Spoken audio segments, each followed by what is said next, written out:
Hey everybody, welcome back to the SkyLounge here to review some Lakers action as we win 114 to 121 back-to-back wins against the unbeaten Denver Nuggets. I believe they were coming into this game 5-0, whereas the Lakers, they were 1-3, just coming off of their win against the Phoenix Suns last night. So, Kobe Bryant was in the building.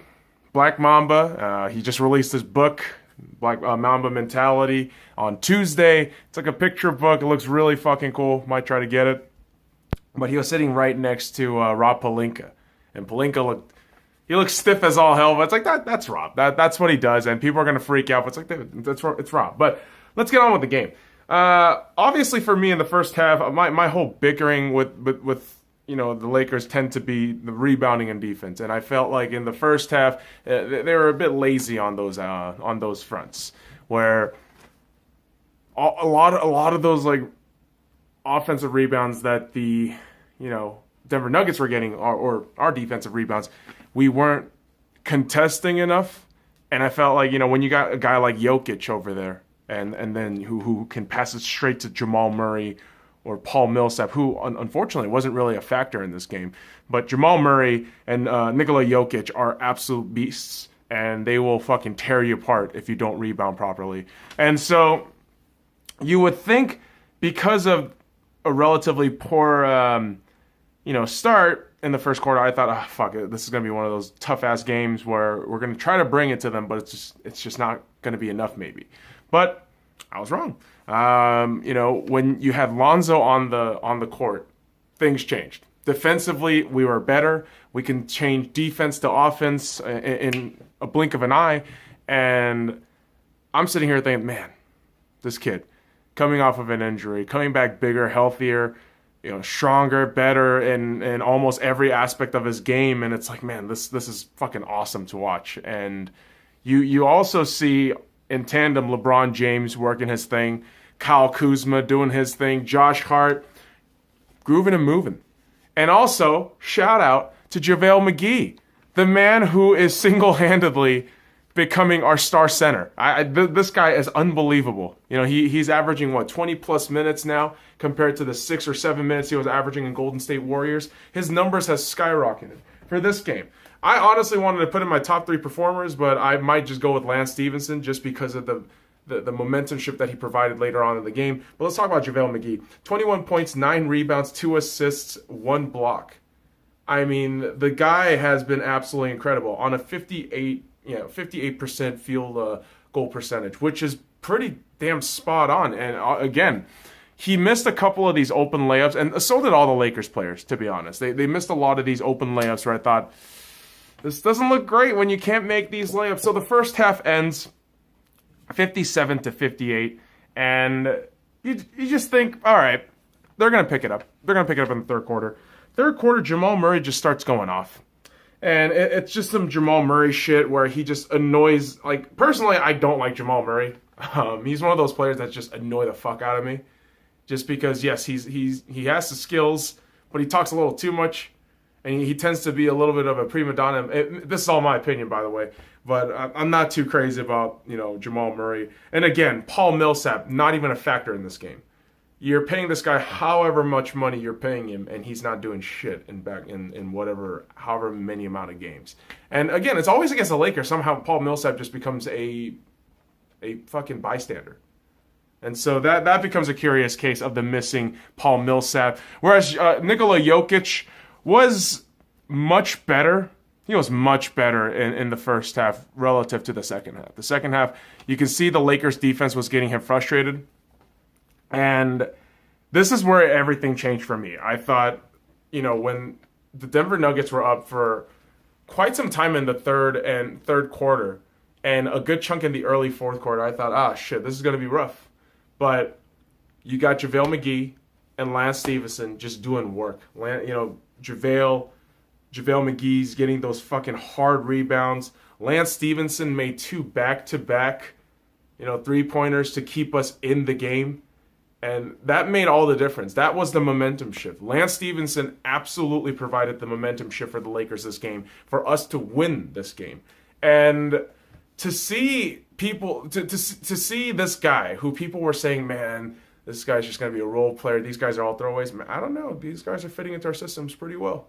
And Luke Walton, I think, is previewing a system where if we have all these young guys develop into the right pieces and the right roles and shit, I don't know. This is going to be some crazy ass team to watch.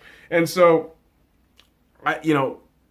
on Spectrum Sport, one of the TV analysts called it Lake Show Lance, and I have to agree with it. Lake Show Lance showed up and just balled out. And again, man, I honestly have to say this. And again, watching Lonzo for over a year now, almost every game he plays, I would try to watch highlights of. Lonzo being on the court makes that much of a difference. Lonzo on the court is a difference maker in terms of defense. The tenacity he brings on defense it's unbelievable. It's unbelievable. And I'll show you why my face lit up right now. Because I will pull up the stats for you. Lonzo Ball, 12 points, 6 rebounds, 8 assists, 4 steals, 1 block. A couple of turnovers, but on a 50% field goal percentage shot. Like that. Again, guys, everyone was saying this guy can't shoot. He's a bust. He's a bust. I don't know how many times I've heard people say this shit, and I have been vouching for this kid forever. Okay? And to see him just go above and beyond, because obviously, yes, LeBron James is here, but to see him just be that aggressor on defense is so fun to watch. And the turnovers was really what killed the Denver Nuggets. And towards the end of this game, you had this curious matchup of Lonzo Ball versus Nikola Jokic. My guy Lonzo Ball won that battle outright. I mean, you can see Jokic get frustrated. You stuck Lonzo on him, somebody who's not significantly shorter than Jokic, but slightly shorter than Jokic, able to fucking flail his arms around him, guard him up, and Jokic just could not get a shot in the last 2 minutes. I mean, he got shots, but he just could not make him. And Jokic actually fouled out of this game. That's the crazy part. Jokic fouled out of this game. The Lakers got in his fucking head. And LeBron James gets on the free throw line to ice the game, misses one, makes the other. LeBron James also ends the game with 28 points, 11 rebounds, 11 assists. 74th triple-double in his career, first in the Lakers, and certainly not the last. And the Lakers are able to win this game. Close this game outright in the final, minutes of the fourth quarter, just playing fast. I love this Lakers team right now. This team is playing with this identity that was established last season. Now, people are going to talk about LeBron James being the difference maker. It's this kid. I'm sorry, guys. Like, I love LeBron James, and I will cheer for him all day, every day. But let's be real fucking honest about what's really making this difference. It's Lonzo. It's absolutely Lonzo. He's pushing up the pace. He's pushing up the ball. Everyone's moving faster. The fucking ball movement is just ridiculous at times. We are scoring on fast break points like it's no one's business. Defense, from defense to offense, that breakaway shit is just, it's so fucking fun to watch. Showtime is back in La La Land. And yes, I still think 52 plus wins at the end of the season, probably 5th or 6th seed in the Western Conference. I'd probably say 5th seed. And it's fun to watch right now because you're seeing all these young guys, hopefully develop into what we want them to be. Especially for me, Lonzo, I want to see this Magic Johnson-esque, style of basketball where you're going to pass, you're going to rebound, you're going to do all these assists. But I would love for Lonzo to get a little more aggressive on shooting threes.